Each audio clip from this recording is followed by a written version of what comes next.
ஆ சரியா பொருத்தமான எடுத்துக்காட்டா இருக்கும்னு நினைச்சுட்டு தான் நான் ஒரு விஷயத்த ஒரு எடுத்துக்காட்டுலேருந்து நான் போறேன். ஒரு கிராமம். அது மிக வறுமையிலும், எந்த செல்வ செழிப்பும் இல்லாமல், வறுமையிலும், எந்த ஒரு வேலை வாய்ப்பும் இல்லாத ஒரு நிலையில இருக்கு. ஒரு இடையில ஒரு பெரிய ஆறு. ஆத்துக்கு அந்தாண்ட பக்கம் ஒரு மிகப்பெரிய செல்வ செழிப்பான ஒரு நிலம் இருக்குது. அங்க பல வாய்ப்புகள் இருக்குது. அங்க போனா பல வேலைகள் கிடைக்கும். அதுக்கான மூலப்பொருள் கிடைக்கும். எல்லாத்தையும் பயன்படுத்த முடியும்னு அந்த கிராமத்துல நினைக்கிறாங்க. இப்போ அவங்களுக்கு கேள்வி வருது. என்ன செய்யணும்? பாலம் கட்டணும்.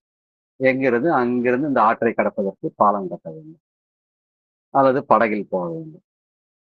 எப்படி போறது? பாலம் கட்டி போறதா? படகுல போறதா? ஒரு பக்கம். முதல் ஆள் சொல்றாரு, பாலம் கட்டுவதற்கு நாம் தலைவரை தேர்ந்தெடுக்கணும். தலைவர் தேர்ந்தெடுக்கிறதுக்கு நாம் திட்டம் போட்டு தேர்தல் நடத்தணும். அப்படின்னு ஒரு இது. இன்னொருத்தர் சொல்றாரு, அதுக்கெல்லாம் நேரம் இல்ல. வேலைய ஆரம்பிப்போம். இதெல்லாம் விட்டா என்ன வேலை இது? முதல்ல வேலைய செய்வோம். அப்படின்னு இங்க தலைவர தேர்ந்தெடுக்கிறதுக்கு மக்கள திரட்டி தான் தலைவர தேர்ந்தெடுக்கணும். எல்லாருக்கும் பாலம் தேவைன்னு தெரிஞ்சு போச்சு.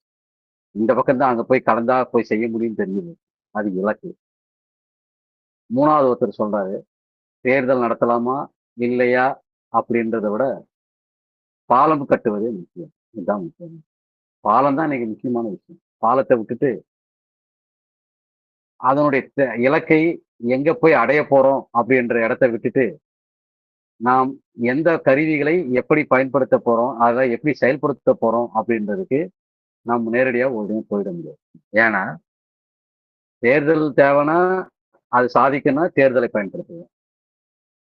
இல்ல அதுவே தடையா இருக்கும் அப்படின்னு சொன்னா, ஆனா அங்க முக்கியமான விஷயம் என்ன? பாலம் கட்ட அதாவது ப தேர்தல் மட்டும் நடத்தினா ஒண்ணும் பாலம் கட்ட முடியாது. ஏன்னா, தேர்தல் நடத்தி தலைவர தேர்ந்தெடுத்தாலும் அவர் மக்கள கூட்டி தான் வச்சு இது நடத்தணும். மக்களே இல்லாமல் பாலம் கட்ட முடியாது. அப்ப தேர்தல் இருந்தும் பயனில்ல. மக்கள் இல்லாம இருந்தும் பயனில்ல. அப்போ நாம் இலக்கு பாலத்தை கட்டுவதற்கு எத செய்யணுமோ அத செய்யணும். அந்த நேரத்தில் எது சாத்தியம். ஆனா இலக்கு என்ன? மக்களை ஒருங்கிணைத்தி அனைவரையும் ஒன்றுபடுத்துவது. அதுல சில பேர் வேலைக்கு அமர்த்துவது, திட்டமிடுவது, அப்போ அதோட சேர்த்து தேர்தலை நடத்துவது. வேலைக்குன்னு வந்தா தானே தேர்தல் அவசியம். அப்போ நாம் கருவியை பத்தி பேசுகிறோம். தோழர் அருமையா ஒண்ணு சொன்னார். மரத்த வெட்டுறதுக்கு அந்த மரத்தினுடைய இத எடுத்து மரத்தையே வெட்டுறோம். நோக்கம் மரத்தை வெட்டுறது. அதனுடைய கருவிய வச்சு மரத்த வெட்டுறதுக்கும் செய்வோம். இல்ல வேற எதனா வகையில கிடைச்சா கோடாலிய வச்சு வெட்டுவோம். ஆனால் மரத்தை வெட்டுவது எப்படி இலக்கு அவர் சொன்னாரோ, அந்த மாரி இந்த ஆற்றை கடந்து அங்க போவதற்கு பாலமோ, படகோ ஏதோ ஒரு வகையில் தேவை. அதற்கு செய்வதற்கு மக்கள் தேவை. இதை ஒன்றோடு ஒன்று அதனுடைய இலக்கை அடைவதற்கு எது சாத்தியமோ, அந்த நேரத்தில் எது சிறந்ததோ அதை செயல்படுத்துவது. இதுதான் செயல் தந்திரத்தினுடைய அடிப்படை. லெனினும் சொல்றார். அவரும் சொல்றார். அது அந்த கட்டுரைய உடனடியா என்னால இது பண்ண முடியல. அவர் அந்த இதுவும் சொல்லும்பொழுது, நாம் உடனடியாக ஒரு விஷயத்த வச்சு போராடுறோம்.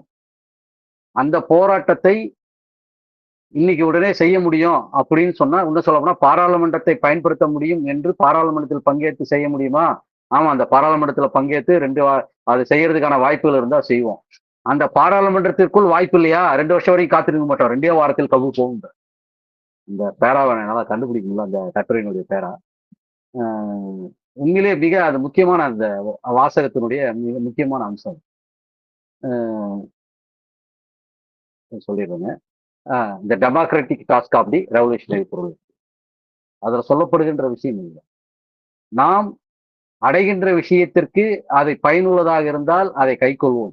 அதை உடனடியாக அது செய்யாது. அது எதிர்நிலையில் இருக்குது. அது கவுத்து 2 நான் இந்த வருஷம் தேர்தல் நடத்தி, அடுத்த வருஷம் பாராளுமன்றம் வரையும் வெயிட் பண்ணி அத தூக்கி அடிக்க போறோம் அப்படின்னு சொல்றதா, அப்படி நம்ம என்னைக்கும் சொல்றதில்ல.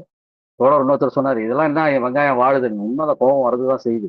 இப்படி ஒரு கொடூரமான ஒரு இதுல உட்கார்ந்து என்ன பேசிட்டு இருக்கிறோம் அப்படின்ற கோவம் வருது. ஆனால் இதை எப்படி ஒழிப்பது என்பதை நாம் அதாவது சொன்ன உணர்ச்சி வசப்பட்டு அல்லது ஏதோ ஒரு தனிநபர் இதுவிலிருந்து சாகசிலிருந்து அதை தவிர்க்க முடியாது. மக்களை திரட்டுகின்ற வடிவம் தான்.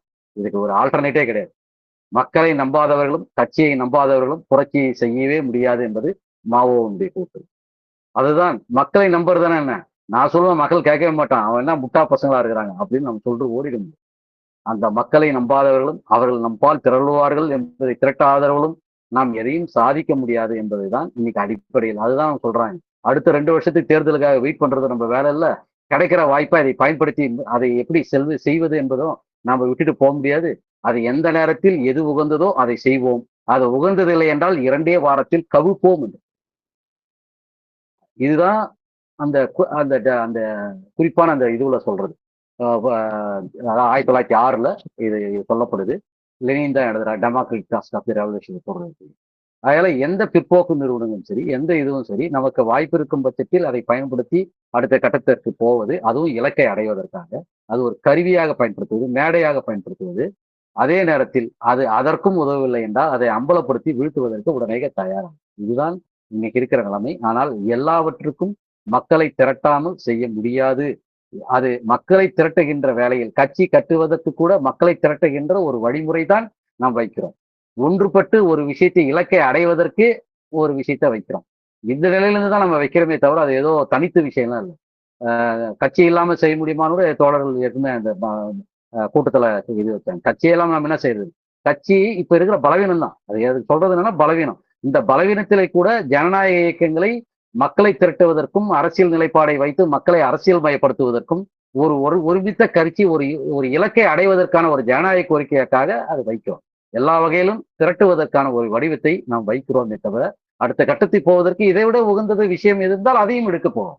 நான் இதுதான் எடுத்தாகணும் அப்படிலாம் ஒரு நிர்பந்தம் கிடையாது. ஆனால் மக்களை திரட்டுவதற்கான ஜனநாயகத்தை வழிமுறைகளையும் ஜனநாயக கோரிக்கைகளையும் செய்கிறோம். அதாவது தோழர் சொன்னாரு, ஜார் மன்னனுடைய கொடுமை எவ்வளவு கொடூரமானது. ஆனா ஒரு 8 மணி நேர வேலை நேரத்துக்காக மனு தூக்கின்னு போறாங்க ஜார் மன்னனை எதிர்த்து. அப்போ ஜார் மன்னனுக்கு போல்ஷிக்கோட இது அந்த ஆட்சியை கவிழ்ப்பது நோக்கம். ஆனால் மக்கள் அந்த நிலைக்கு தயாராகவில்லை. அப்பொழுது என்றால் 8 மணி நேர வேலையை எடுத்துக்கொண்டு இந்த ஜார் மன்னன் எவ்வளவு கொடூரமானவன் என்று கற்றுக் கொடுப்பதற்கு அன்று போகவில்லை என்றால் அந்த அனுபவம் மக்கள் ஜார் மன்னனுடைய கொடுமையை தெரிந்து கொள்வதற்கு வாய்ப்பே இல்லாமல் போயிருக்கும். அப்போ அதை பயன்படுத்துவது என்பது அந்த முக்கியத்துவத்திலிருந்து தான் பார்க்கிறோம். என்ன கோரிக்கை மக்கள் தயாராக இருக்கிறார்களோ அதை எடுத்துக்கொண்டு போகிறோம். 8 மணி நேரம் வேலையா? எவ்வளவு பெரிய ஜார் மன்ன கொடூரமான ஆளு 8 மணி நேரம் வேலைக்காக செஞ்சிருக்கோம். மக்களுடைய கோரிக்கை ஒரு ஜனநாயக கோரிக்கை. அது சீர்திருத்த கோரிக்கையாக இருக்கலாம், ஒரு பகுதிய கோரிக்கையாக இருக்கலாம், அதுவே முழுமையான கோரிக்கை இல்லாமல் இருக்கலாம். ஆனால் அதுதான் அரசியல் போராட்டமாக மாற்றியது என்பதை மறுக்காமல் அந்த அனுபவத்தை நாம் பெற வேண்டிய அவசியம். ஒரு ஜனநாயக கோரிக்கை இதை விட சிறந்த கோரிக்கை, இன்னும் மக்கள் மயப்படுத்துகின்ற கோரிக்கை ஏதாவது இருந்தால், அதான் நம்ம தவற விட்டோம் டீலிமிட்டேஷனே சொல்றேன். அது ஒரு இயக்கமாக ஒரு பெரிய இதுவாக எல்லாரும் சேர்ந்து ஒன்னா எடுத்திருந்தா அந்த அந்த விஷயம் வரும்பொழுது நாம் ஒரு பெரிய இதுவா மாறி இருக்கும். ஒரு அடையாள போராட்டமா எரிக்கிற போராட்டம் நடத்துறது நாம் மிகப்பெரிய ஒரு கிளர்ச்சி போராட்டமா மாற்றி இருக்க முடியும். அல்லது குறைஞ்சபட்சம் மக்களை நம் பால் திருப்பி இருக்க முடியும். நாம் யார் என்று நம்ம பக்கம் திரும்பி பார்த்திருக்க வைக்க முடியும். இந்த மாதிரி முன்கூட்டியே ஜனநாயக வடிவங்களில் எது சிறந்தது, அந்த நேரத்தில் எது உகந்தது, பொதுவான கோரிக்கைகள் அல்ல, அந்த நேரத்தில் மக்களை தீப்பற்ற வைக்கக்கூடிய, அதாவது ஜனநாயகத்தை புரிய வைக்கக்கூடிய இந்த ஆட்சி அமைப்பின் கொடூரங்களை எல்லாத்தையும் அம்பலப்படுத்துகின்ற வடிவத்தை எது மக்களுக்கு கொண்டு போக வேண்டுமோ அதை செய்ய வேண்டும். இல்லையா ஆளு வரங்க எடுத்துக்கிட்டு நீ வெற்றி கண்டு போகுது. இதே டீலிமிட்டேஷன் ஆளு வருதுன்னா அதுனா நம்ம எடுத்து அம்பலப்படுத்த முடியாத கோரிக்கையா? அது ஆளுவர்கள் எடுத்து அதெல்லாம் முடியாது. நேரம் நான் புரட்சிக்கு தான் போவேன். ஒரு காலம் முடியாது. நேரடியாக புரட்சியின் இலக்கை அடைவது என்பது ஒவ்வொரு கட்டத்திலும் ஒவ்வொரு ஜனநாயகத்தையும் மக்களை திரட்டி அவர்களுக்கு அரசியல் அரசியலை பயிற்றுவிக்கிறது, வீடு வீடா தட்டி பயிற்றுவிக்கிறது இல்லை, அது அமைப்பை கட்டுவது. ஆனால் அரசியலை பயிற்றுவது என்பது பொது ஜனநாயக கோரிக்கைகளை வைத்து மக்கள் மயமான கோரிக்கைகளை வைத்து மக்களை திரட்டுவது, இந்த ஆட்சியை அதை செய்ய நிர்பந்திப்பது, செய்யவில்லை என்றால் அம்பலப்படுத்துவது.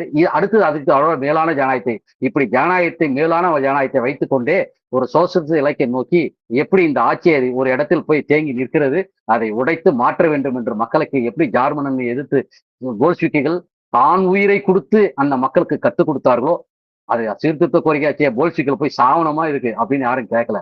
அப்படி அதுதான் மக்களை நாம் முன்னாடி இருந்து செஞ்சா நம்ம பின்னாடி செய்வான். திமுக செஞ்ச திமுக பின்னாடி தான் போய் செய்யும். அவன் அடையாள போராட்டத்தை நடத்தி திருப்பி ஆர்கனைஸ் பண்ணிட்டு போயிட்டே இருப்பான். ஒருத்தர் மேடையில ஏறி அப்படியே வாய் சவுடால் விட்டுட்டு அவர் போய் ஆர்கனைஸ் பண்ணிட்டு போயிட்டே இருப்பார் விஜய். இப்படி ஆளாளுக்கு வாய் சவுடால்களையும் இதுகளையும் போறோம். நாம் முன்னாடி போராடி இருக்கும். போராடும் பொழுதுதான் மக்கள் நம் மீது நம்பிக்கை பெறுவார்கள். அந்த நம்பிக்கை தான் அவர்களை நம்பால் ஈர்க்கும். அதை தான் இந்த ஜாராட்சியில் எப்படி நின்று போல்ஷிக்குகள் செத்து அதை நிரூபித்தார்களோ, நாம் அது போல் போராடி தியாகம் செய்துதான் நிரூபிக்க முடியும். ஏதோ வாய் சாவடால் வச்சு நாம் திறமையானவர்கள், அறிவானவர்கள் என்றெல்லாம் மக்கள் வரமாட்டாங்க. நீ அவர்களுக்காக உயிரை கொடுத்து தியாகம் செய்வர்களாக இருந்தால் மட்டுமே நம் பின்னால் திறவாளர்கள். நாம் எவ்வளவு பெரிய அறிவாளியா இருந்தாலும் வேஸ்ட். நாம் எவ்வளவு பெரிய வியாக்கியானம் திட்டம் எது செஞ்சாலும் வேஸ்ட். அதையெல்லாம் ஒரு முதல் படி. அந்த முதல் படியை நாம் அடுத்த கட்டத்திற்கு மக்களை திரட்டுவதற்கு அன்றைய குறிப்பான சூழலில் வைத்து போராடுவதற்கு தயாராக வேண்டும். அதுதான் அந்த கிராமத்தினுடைய கதை போல். பாலம் கட்ட வேண்டும், அடுத்த இடத்திற்கு போக வேண்டும்.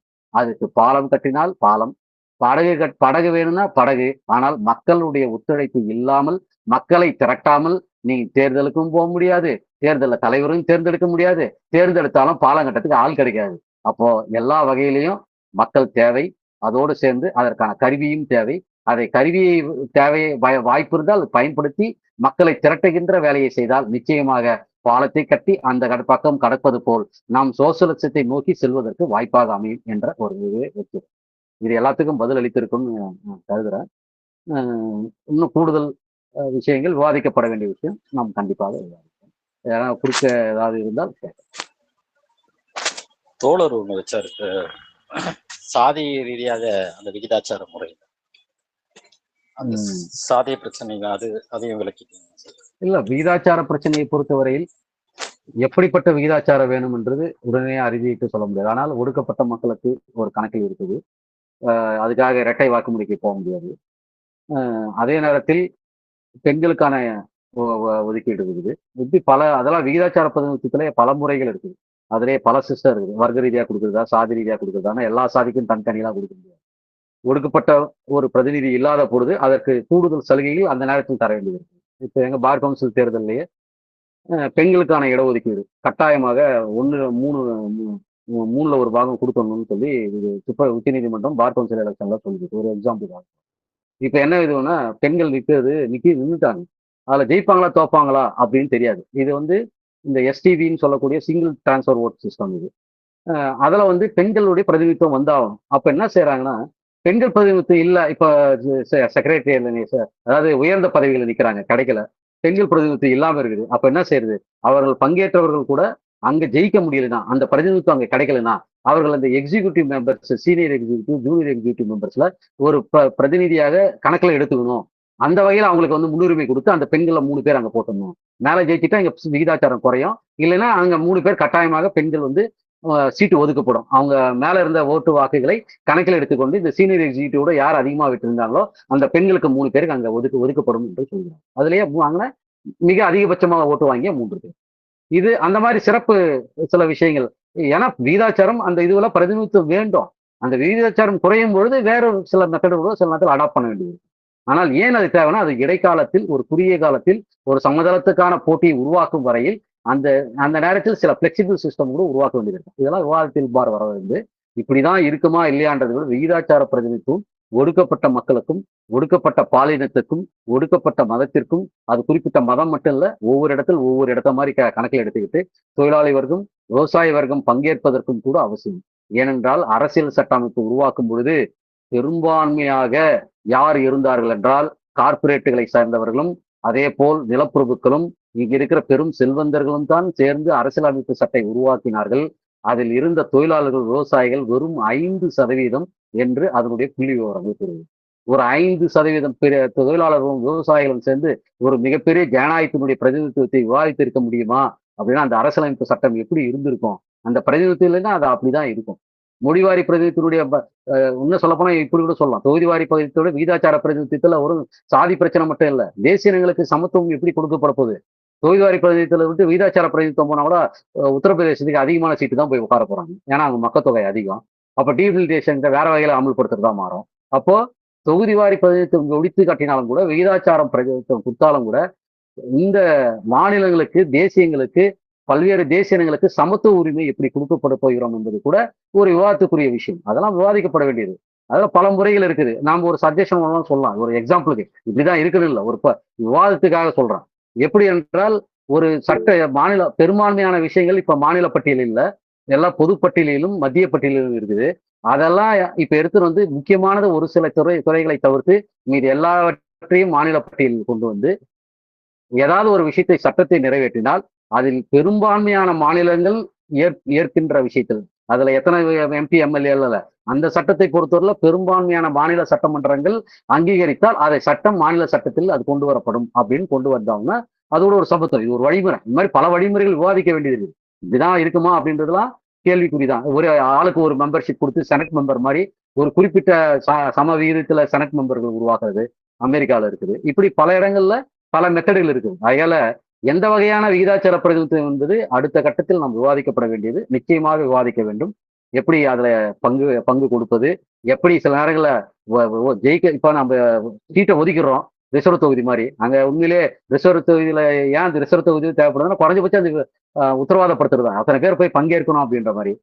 தொகுதி வாரி பிரதிநிதித்துல ரிசர்வ் தொகுதி இருக்கிறோம். அதை விட விகிதாச்சார பிரதிநிதித்துல அந்த அவங்களுக்கான நேரடி விகிதாச்சாரமே கொடுத்துட்டு போகலாம். பெண்கள்ல நிக்க வச்சு அவங்களுக்கான பெண்கள் வாக்கெடுப்பை உத்தரவாதப்படுத்தலாம். அதனால இந்த வகையிலூட நம்ம செய்ய முடியும். இதெல்லாம் விவாதிக்கப்பட வேண்டிய, உருவாக்க வேண்டிய, இந்தியாவுக்கு உகந்த வழிமுறைகள்ல விகிதாச்சார பிரதிநிதித்தில் எது சிறந்த ஆக சிறந்த முறை என்பதெல்லாம் விவாதத்தில் இருக்கின்ற முக்கியமான முறை. அதில் சாதிய ஒடுக்குமுறைகளும் மத ஒடுக்குமுறைகளும் மற்ற ஒடுக்குமுறைகளும் தேசிய ஒடுக்குமுறைகளும் எல்லாம் கணக்கில் எடுத்துக் கொள்ளப்பட வேண்டியதையே. அதில் மாற்று கருத்து இல்லை. ஆயால் அதில் விவாதித்து நாம் தீர்வு காண்போம். ஆனால் முதல் மையமான கருத்து விகிதாச்சார பிரதிநிதித்தை வழிமொழிவது என்பதை முக்கியமாக கருது. அவ்வளவுதான். கேள்வி அதிகமா ரீரூட் ஆயிடுச்சுன்னு நினைக்கிறேன். அவர் கேட்டது வந்து இந்த விகிதாச்சார முறை சாதியத்தை மேலும் ஆழப்படுத்தி அவர்களுக்கு சாதகமாக மாறும் அப்படின்றத வச்சாரு அவர். இந்த பெரும்பான்மை சாதியோ வரும்போது அதுதான் கூட சேர்ந்து சொன்னேன். எல்லா சாதிக்கும் சாதி பிரதிநிதித்துவம் அப்படின்றது இல்லை அப்படின்னு சொல்லிதான் போனோம். ஆனா ஒடுக்கப்பட்ட சாதிகளுக்கான பிரதிநிதித்துவம் இல்லை என்றால் அது சிறப்பு கவனத்தில் சொல்லப்படும் அப்படின்றதையும் சேர்த்துதான். அது மாதிரி பல்வேறு விஷயம் தேசனத்திலையும் சொல்லப்படும். ஆனா அதனால சாதிவாரி கணக்கெடுப்பு மாதிரி சாதிவாரி இடஒதுக்கீடு மாதிரி இது இடஒதுக்கீடு பிரச்சனை அல்ல. இது இடஒதுக்கீடும் அல்ல, அந்த சீர்திருத்தமும் அல்ல. அந்த குறிப்பிட்ட விஷயத்தில் யார் இருக்கிறாங்க, பார்ப்பனர்கள் மட்டும் செல்வாக்கு பிரதிநிதித்துவம் வந்துட்டுன்னா விகிதாச்சார பிரதிநிதித்துவம் வந்துச்சுன்னா தொழிலாளர் வரப்போறாங்க, விவசாயிகள் வரப்போறாங்க, ஒட்டுமொத்த ஜனநாயக குரல் வரப்போகுது. அதில் குறிப்பாக யாராவது பிரதிநிதித்துவம் இல்லை என்றால் சாதி வாரிய அடிப்படையில் இல்ல, சாதி ஒடுக்கப்பட்டவர்களின் அடிப்படையில். ஒடுக்கப்பட்டவர்கள் தான் அந்த உரிமை. இந்த ஒடுக்கப்பட்டவர்களுக்கு யார் உரிமை இல்லை என்றால் அந்த இடத்தில் அது கணக்கில் கொள்ளப்படும். அதெல்லாம் அடுத்த கட்டத்தில் விவாதத்துக்குரியது என்பதை தான் சொன்னேன். ஆனால் கண்டிப்பாக சாதி கட்சியில் வளர்வதற்கு வாய்ப்பே கிடையாது. வர்க்க பிரச்சனைகள் மற்ற விஷயங்கள் வர்க்க பிரதிநிதிகள் வரும்போது அங்க ஒரு ஜனநாயகம் அடுத்த கட்டத்திற்கு போகுமே தவிர நீங்க விகிதாச்சார பிரதிநிதித்துவம் இடஒதுக்கீட்டின் அடிப்படையில் நாம் பார்த்தோம்னால் நீங்க அவங்க கேட்கறது என்னன்னா சாதிவாரி இடஒதுக்கீடு, அதுக்கு சாதிவாரி கணக்கெடுப்பு அப்படின்னு குறிப்பாகவே வச்சிடறாங்க.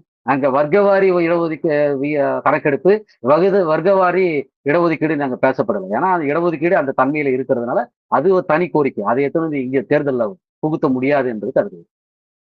அப்படி அனுமதிக்க முடியாது. அதுலயே சிக்கல் இடஒதுக்கீடு எப்படி சாதிவாரி கணக்கெடுப்பு நடத்தி எத்தனை சாதிகளுக்கு கொடுத்துட முடியும்னு தெரியல.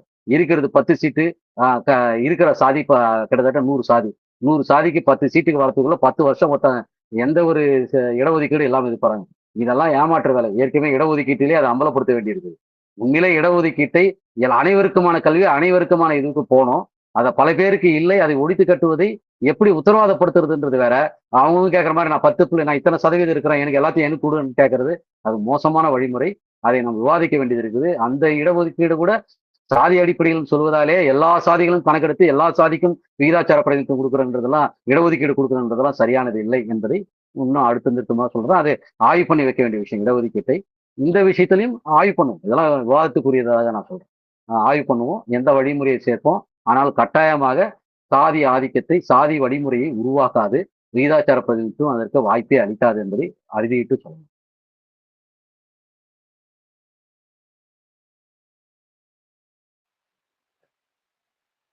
சரிங்க தோழர். இப்போ அடுத்து போயிடலாங்களா? ஏதோ சொல்ல வராது. கேட்கல, ஏதோ சொல்ல வரீங்க.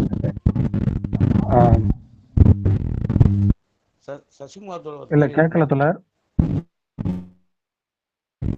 அதுக்குதான் பேசினா இருப்பேன். அதுக்குதான் தோழர்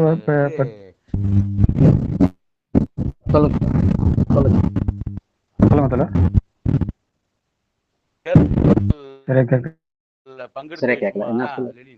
அது பற்றி ஒரு கேள்வி எழுப்பின எத்தனை முறைகள்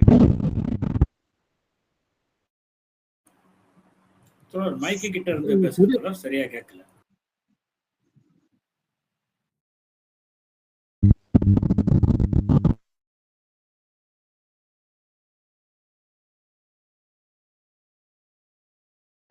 தோழர் நீங்க தோழர் மியூட் எடுத்துட்டு மியூட்ல பேசுங்க இருக்கீங்க. சேல் தோழர். மீட் எடுத்து சேல் பேசுங்க. சேல் தோழர் மியூட்ல இருக்கீங்க. அதுல 1905 புறக்கணிப்பு, 1906 புறக்கணிப்பு, 1907 தான் முதல் கட்ட புறக்கணிப்பு. அதுக்கப்புறம் 2வது கட்டத்தில் தான் பங்கேற்போம் 1907.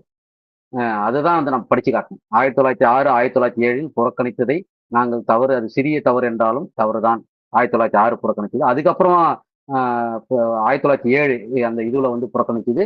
அது பெரிய தவறு. ஏன்னா நாங்கள் பிரதிநிதி மேல அது போச்சு. அதுக்கப்புறம் 1907 2வது கட்ட தேர்தல்ல பங்கேற்கிறாங்க. 1907 to 12, அதுக்கப்புறம் 12 to 16 வரும். இந்த தேர்தலில் பங்கேற்றாங்க.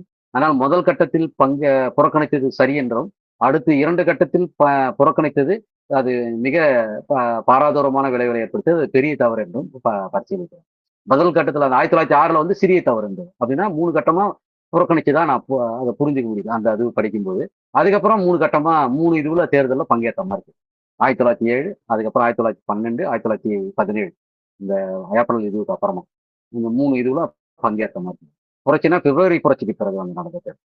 பிப்ரவரி புரட்சிக்கும் நவம்பர் புரட்சிக்கும் நடுவில் நடந்த அரசியல் நிர்ணய சபை தேர்தல்னே சொல்லலாம். அந்த தேர்தலில் பங்கேற்கிறத பத்தி அதுதான் நான் படித்து காட்டேன். அந்த ஜூனியர் ஜனநாயக குடியரசில் கூட அரசியல் நிர்ணய சபையில் நாம் பங்கேற்று எப்படி இது பண்றது, நாம் அதை விட ஆக சிறந்த ஜனநாயகம் என்பது சோவியத் குடியரசில் தான் இருக்கிறது என்பதையும் நாம் எப்படி சொல்வது என்பதை பற்றி அன்று நாங்கள் உலக அனுபவத்தை பெற்றோம். 1920 எழுதுறார். ஏன்னா நடந்து முடிஞ்சு விட்ட மதிப்பீடுகளை எழுதுறார். அதில் சொல்றேன். அதில் கிட்டத்தட்ட 3 தேர்தல்களை புறக்கணித்த மாதிரி தெரியுது, 3 தேர்தலில் பங்கேற்ற மாதிரி தெரியுது. அது ஒரு உண்மையிலே நாம் இன்னும் கூர்ந்து படிக்க வேண்டிய அவசியம் இருக்குது. ஏன்னால் அது சொல்ற இடத்துல இருந்து நம்ம புரிந்து கொள்ளணும். சொன்னா வருஷம் தேர்தல் நடத்திருக்கிற மாதிரி தெரியும். ஒவ்வொரு தனித்து நடத்துறது, கலைக்கிறது, தேர்தல் நடத்த. ஏன்னா அது ஒரு கோரிக்கையா வச்சிருக்கிறாங்க. தேர்தலை நீண்ட காலம் எப்படி இது பண்றது, உடனே கலைச்சிட்டு எப்படி இது பண்றாங்க அப்படின்னு கூட ஒரு கோரிக்கை அவங்க அந்த விஷயத்தை அப்படின்னு கட்சியில அதுக்கான கோரிக்கைகள்லாம் எழுந்திருக்கு. கட்சி தன் கோரிக்கையா வச்சிருக்கான்னு தெரியல. ஆனால் அந்த கோரிக்கையும் எழுந்து அன்னைக்கு பார்க்கப்பட்டது. உடனே எடுத்தது 2 மாசம் கழிச்சு கிடைச்சிருது. எப்படி அந்த ஜார்மன் தன் முழுக்க அந்த இதுவை கையில வச்சுட்டு இருக்கிறாங்க. அதெல்லாம் அதை ஒழிப்பது, அதெல்லாம் ஒட்டுமொத்தமான அரசியல் நிர்ணய சபையை உருவாக்கி ஒரு ஒரு நிரந்தர ஒரு இதுவை உருவாக்குவது அப்படின்ற அடிப்படையும் அன்னைக்கு கோரிக்கையா இருந்தது. இதுதான் தொடராங்க படிச்சதுல இருந்து புரிந்து கொண்டது. அதுல இருந்து மற்ற விஷயங்கள் யாருக்காச்சும் குறிப்பாக தெரிந்தால் இன்னும் குறிப்பாக சொல்லலாம். ஏன்னா அங்கொன்றும் இங்கொன்றுமாக சொல்றாங்க. சில இடங்களில் இந்த மாதிரி அனுபவங்கள் பெற வேண்டியதா இருக்குது. அப்போ 1906, 7 அவங்க பரிசீலிக்கிற விஷயமா இருந்தது. 1905 சரின்னு சொல்ற விஷயமா இருந்தது. இதெல்லாம் நம்ம பரிசீலிக்கிறது, இதெல்லாம் நம்ம கணக்கில் எடுத்துக்கணும்.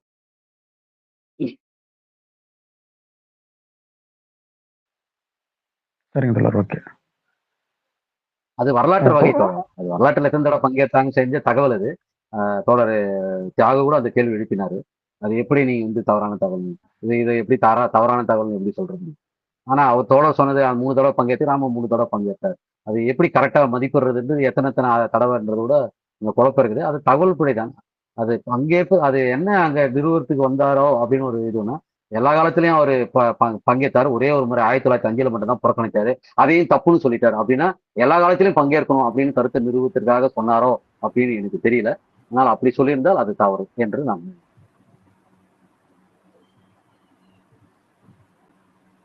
சரிங்க தோழர்.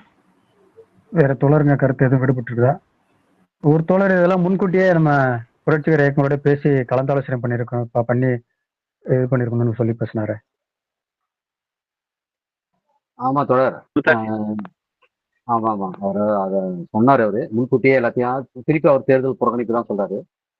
தேர்தல் புறக்கணிப்பு கால் கொடுக்கறதுன்னா இந்த ஆட்சி அமைப்பு முறை மோசம் சந்தேகம் இல்லை, இந்த பாராளுமன்ற முறை தூக்கி எறியப்படும் சந்தேகம் இல்லை, இது லெனின் கூட எல்லாருமே சொல்றாரு. ஆனால் அதை தூக்கி எறியணும் சொல்லி மக்களை தூக்கி எறிவதற்கு தயாரிக்கும் வரை, அவர்களே உணர்ந்து அதை தூக்கி எறிவதற்கு எந்த அளவுக்கு தயாராங்களோ அதுவரையில் அதை பயன்படுத்துவதற்கான புறநிலைமைகளை பொறுத்து செயல்படுத்த வேண்டும் என்று சொல்லுகிறார். நிச்சயமில்லாத நேரத்தில் அதை எப்படி பயன்படுத்துவது என்று சொல்லுகிறார். இதுல கூடுதலாக அரைக்காலனி அரைநிலைத்துவ காலகட்டம், பாசிச காலகட்டம் இப்படி சொல்றாங்க. பாசிச காலகட்டம் என்பது தனித்த காலகட்டம் இல்ல, அது ஒரு கட்டமாக பாசிசத்தை ஒரு கட்டமாக வரையறுக்கிறார்கள். நிச்சயமாக பாசிசம் என்பது ஒரு கட்டம் அல்ல, இந்த ஆட்சி அமைப்பு முறையினுடைய ஒரு வடிவம். அது அதனுடைய மிக மோசமான மிக சீரழிந்த ஒரு வடிவம். அதை தூக்கி எறிவதற்கு ஒரு கட்டமாக வரையறுத்து எல்லாத்தையுமே ஒரு கட்டமாக மாற்றுகிறார்கள். அப்படி அல்ல அப்படின்றது. அதுல சில செயல்தந்திரங்கள் மாறுகிறது. அது செயல்தந்திர பிரச்சனையாக பாசிசத்தை ஒரு செயல்தந்திர வகையினமாக தான் பார்க்கிறார்களே தவிர அது ஒரு கட்டமாக பார்க்கவில்லை என்பதை கூடுதலாக பதிவு செய்யும். அதனால முன்கூட்டியே செய்யணும். அந்த முயற்சி தான் எல்லா அமைப்புகளையும் அழைத்து அதை செய்யறதுக்கு முயற்சி பண்ணோம். ஒரு விவாதத்தை தொடங்க முயற்சி பண்ணோம். ஒரு மையப்புள்ளியில் இணைய முடியுமா அப்படின்னு முயற்சி பண்ணோம். அதிலேயே பல கருத்துக்கள் பல மாதிரி வந்தது. பங்கேற்கணும், தீர்த்து சொல்லு.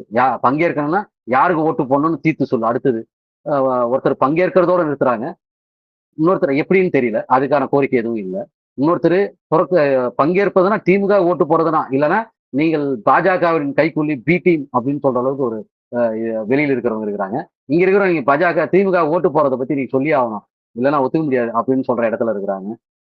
இன்னொரு பக்கம் புறக்கணிப்பு. இதெல்லாம் மோசமான இது. உட்காந்து என்ன கதை பேசிட்டீங்க புறக்கணிக்காம. இதெல்லாம் என்ன செய்ய முடியும்னு நினைக்கிறீங்க?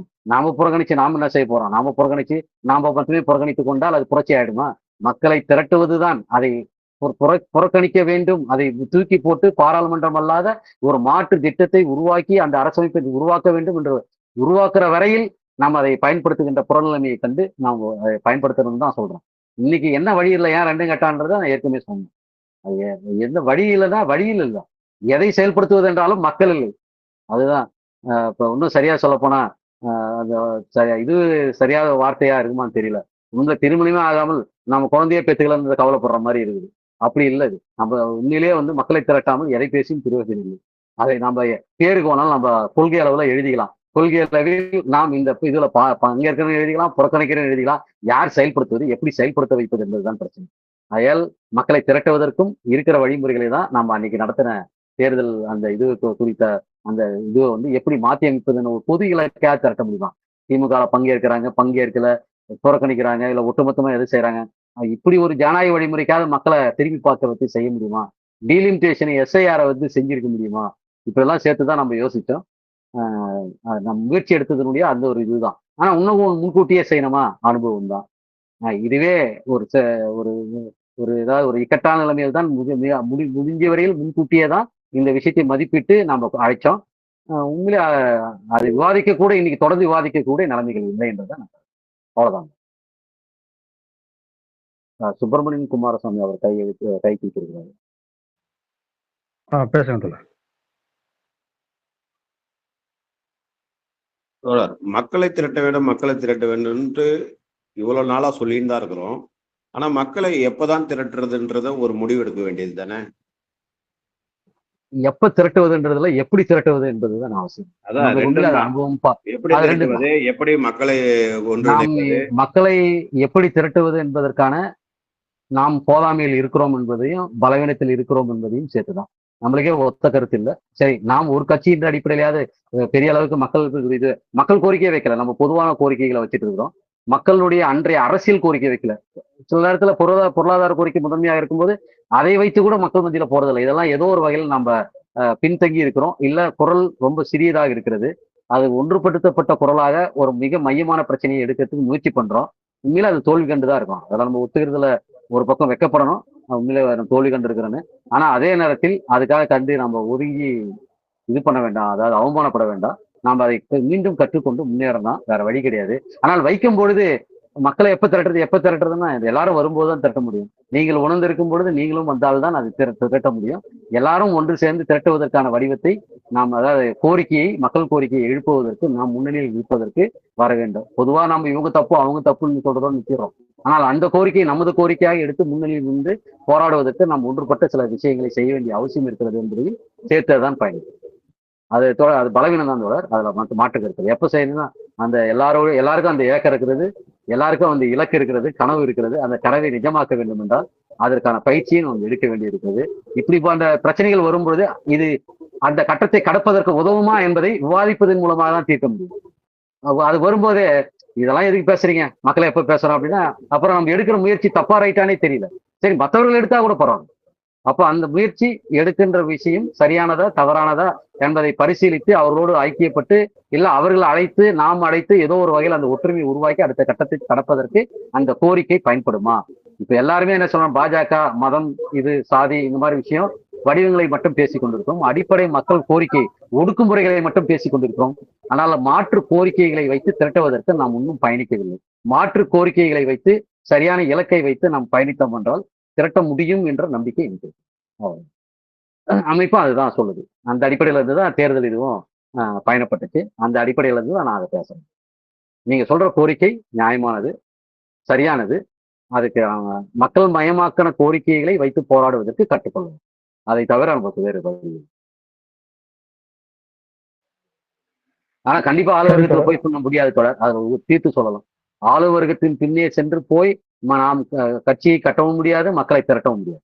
நமக்கு ஒரு சுயமான லட்சியமும் கடமையும் கொள்கையும் குறைஞ்சபட்ச திட்டமும் வைத்து திரட்ட வேண்டுமே தவிர ஆளுவர்க்கத்தின் பின்னால் ஒளிந்து கொண்டு இதுதான் மிக சிறந்த வழி, மக்களை திரட்ட வேண்டும் என்று அவன் திருட்டிட்டு போயிடும். இதுதான் ஒவ்வொரு கட்டமும் நடந்து கொண்டிருக்குது. நாம் சுயமாக நாம் ஒன்று சேர்ந்து மக்களை திரட்டுவதற்கு கற்றுக்கொள்ள வேண்டும். அதற்கப்புறமா பயன்படுத்த முடியுமா இல்லையான்னு வரலாற்றில் பார்க்கணும். இல்ல தொடர், வரலாற்றுல இருந்து நமக்கு ஒரு பாடம் இருக்கு. ஷாங்கே சேகா கூட மாவோ அலைன்ஸ் வச்சு ஜப்பானை எதிர்த்து விரட்டி அடிச்சாரு. ஆனா அதே மாவோ சைனாவுல அந்த பிறகு ஷாங்கே சேகைய தோற்கடிச்சு ஆட்சியை கைப்பற்றாரு. ஆகவே வரலாற்றில் இருக்கிற பாடத்தை நம்ம ஏன் படிப்பனையா எடுத்துக்கூடாது? அந்த வரலாற்று படிப்பனையை ஒற்றை வரியில் எடுத்துக்கொண்டது மிகப்பெரிய சிக்கல். என்னன்னா, அவர் செந்தள பிரதேசத்தை கட்டியமைந்திருந்த காலகட்டம், தனக்குன்னு ஒரு பெரிய கட்சி படையை கொண்டிருந்த காலகட்டம், இன்னும் சொல்ல போனா ஷாங்கே ஷேக் படையை வென்ற அளவுக்கு மக்களுடைய செல்வாக்கு பெற்றிருந்த காலகட்டம். அந்த ஷாங்கே ஷேக் வந்தது எப்ப தெரியுங்களா ஒப்பந்தம்? அந்த இராணுவத்தில் இருக்கிற படையையே தனதாக வென்றெடுத்து அந்த ஷாங்கே ஷேக்கை நிர்பந்தித்து உட்கார வச்சு கையெழுத்து போட வச்சது. சும்மா ஏதோ வந்துட்டு இல்லை. அந்த அளவுக்கு வலிமை பெற்ற கட்சியாக படையாக வைத்திருந்த கட்டத்தை வெறுமனே ஒத்த வரியில வா நான் இதெல்லாம் செய் அப்படின்னு சொன்னதுனால ஷாங்கே ஷேக்லாம் செய்யல, கொன்னா. இன்னும் சொல்ல போனா செந்தள பிரதேசத்தில் இந்த ஒப்பந்தத்தை போட்டுக்கிட்டே இன்னொரு பகுதியில கொன்னான். நாம தான் கொல்றது இல்லைன்னு முடிவு எடுத்தோம். ஆனா அவன் நயவஞ்சகமா பல இடங்கள்ல கொண்டான். ஆனா அந்த இராணுவத்தை வைத்து அவனை எத்தனை நிர்பந்திக்க வைத்து உட்கார வைத்து ஒப்பந்தத்தை போடத்தை நிர்பந்தி செய்தது. அப்படி வறுமை நம்மளுக்கு வரும்பொழுது அதை அப்படி வாய்ப்புகள் வரும்பொழுது அதை கூட பரிசீலிக்கும், அதுல சந்தேகமே இல்லை. அப்படி இல்லாத பொழுது நாம் எல்லாம் கொள்கையளவில் அது சொல்ல முடியுமே தவிர அதை செயல்படுத்துவதற்கு கனவுகளாக தான், ஒரு சினிமாவாக தான் இருக்குமே தவிர அது நிச்சயமாக இருக்காது. நிச்சயமா நம்ம சொல்றது விஷயத்த நான் கொள்கையளவில் ஏற்கிறேன். ஆனால் அதை செய்த அடிப்படை எந்த கட்டத்தில் எந்த வலிமையில் சாதிக்க முடியும்? நீங்க எந்த உலகத்தில் இருக்கிற எல்லா அனுபவத்தையும் எடுத்து அந்த வலிமையும் இதுவும் இல்லைன்னா சாத்தியமே இல்லை. அந்த வலிமை என்பது படை. அதுக்கு மிகப்பெரிய எக்ஸாம்பிள் நேபாள் கம்யூனிஸ்ட் கட்சி. அவர்கள் மிகப்பெரிய செல்வாக்கு பெற்றிருந்தார்கள், படையை ஒப்படைத்தார்கள், அவர்கள் நிர்பந்தம் செய்வதற்கு இழந்து விட்டார்கள், அவர்களை கரைந்து விட்டார்கள். இப்பொழுது அவர்களை ஒன்றுமில்லாமல் ஆக்கியிருக்கிறார்கள். ஏன்?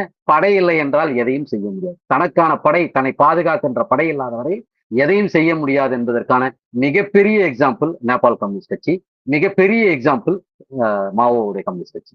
இதை இரண்டும் புரிந்து கொள்ளும் போதுதான் பயன்படுத்துவதை கூட எப்பொழுது என்பதை புரிந்து கொள்ள முடியும்.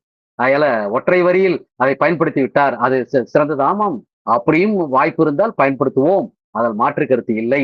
ஆனால் அந்த வலிமை நமக்கு இருக்கிறதா?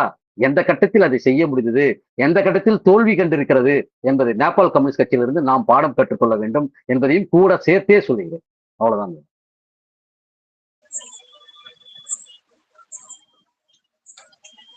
சரிங்க. உங்களுக்கு கருத்துல சொல்லுங்க தொடர். கொஞ்சம் அதுலயே ஒரு 2 விஷயத்தை கூட சேர்த்துக்கிறது சரியா இருக்கும்னு நினைக்கிறேன். அந்த ஆளும் வர்க்கத்தை பயன்படுத்துவது அப்படின்னு வரும்போது இந்த அடிப்படை கேள்வி அதுதான்.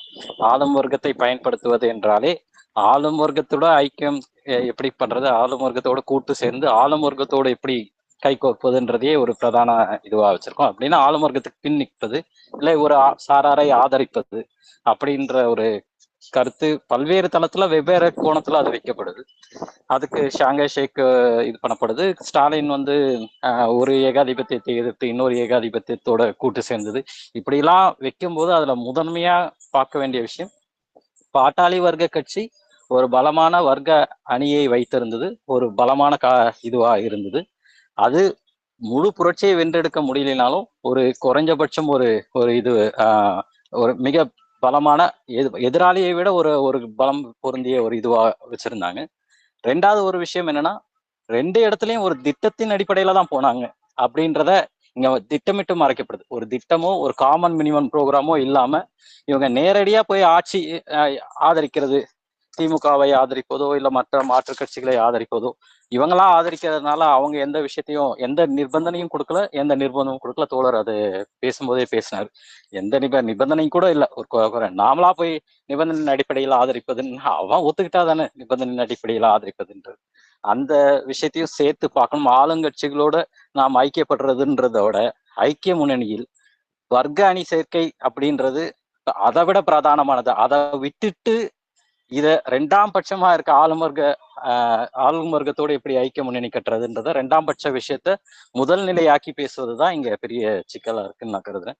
இது கூடுதலா பதிவு பண்றதுக்காக சொன்னது. வேற ஒண்ணு. அவருடைய கேள்வி இந்த விவாதம் உண்மையிலே எழுப்புறது சரியான அதாவது விவாதத்துக்கான ஒரு வாய்ப்பு உருவாக்குது.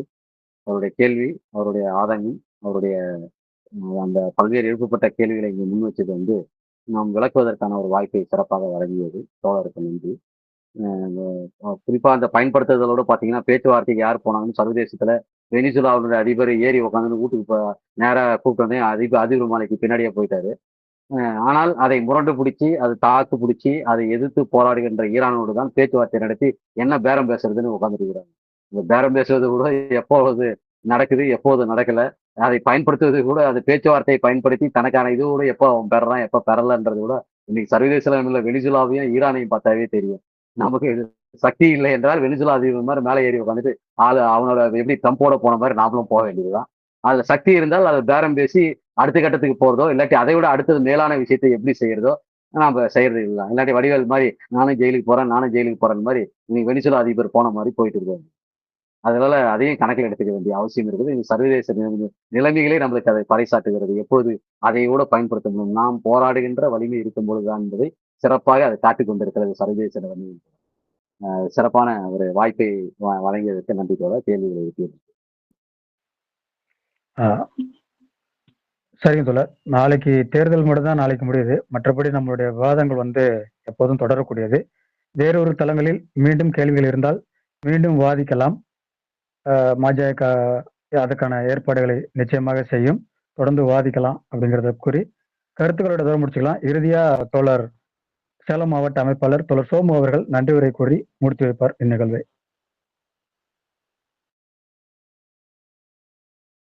நான் பேசுறது கேக்குதா? நன்றாக சரி தோழர். நம்ம வந்து நன்றி உரையில நாம் பெருசா விளக்குறதுக்கு எதுவுமே இல்லாத அளவுக்கு ஏற்கனவே வந்து தோழர் லெலின் அவர்களுடைய இளமை, அவருடைய வாழ்க்கை, அதற்கு பிறகு அவர் தத்துவ தலைமையாக பொறுப்பேற்று பல்வேறு அரசியல் தளங்களில் அவர் ஆற்றிய உரைகள், கைகொண்ட விதிமுறைகள், இதையெல்லாம் உள்ளடக்கி இந்தியாவில் இன்றைக்கு இருக்கின்ற சூழலில் தேர்தல் புறக்கணிக்கின்ற ஒரு முறையில் ஒரு புதிய ஒரு வடிவத்தை முதன்முறையாக இங்கே நாம் புகுத்திய அந்த செயல்முறைகள், இதற்குண்டான விளக்கங்கள் ரொம்ப தெளிவான முறையில் மிக சிறப்பான அடிப்படையில் இரு தோழர்களும் மிக விளக்கமாக விளக்கியதும் அதற்கு தகுந்தாற்போல் அதை புரிந்து கொண்டு பல கோணங்களில் கேள்விகள் கேட்டதற்கும் தெளிவான பதில்களை எடுத்து சொல்லி மீண்டும் ஒரு வாய்ப்பை கூட நாம் கொடுப்பதற்கு வருகின்ற காலங்களில் மீண்டும் சில கேள்விகளை கேட்டு இன்னும் நல்ல புரிதலை உருவாக்கி கொண்டு மக்கள் சக்திகளை வென்றெடுத்து ஒரு மாபெரும் இயக்கமாக மாறுவதற்கு நாம் அடுத்தடி முன்வைப்போம் என்ற அடிப்படையில் தோழர்கள் விளக்கத்திலிருந்து நானும் புரிந்து கொண்டேன், கேட்ட தோழர்களும் புரிந்து கொண்டார்கள். மிக சிறப்பான ஒரு நிகழ்ச்சி என்று சொல்லி இத்துடன் வந்த அனைவருக்கும் நன்றி கூறி முடித்துக் கொள்கிறேன் தோழர்.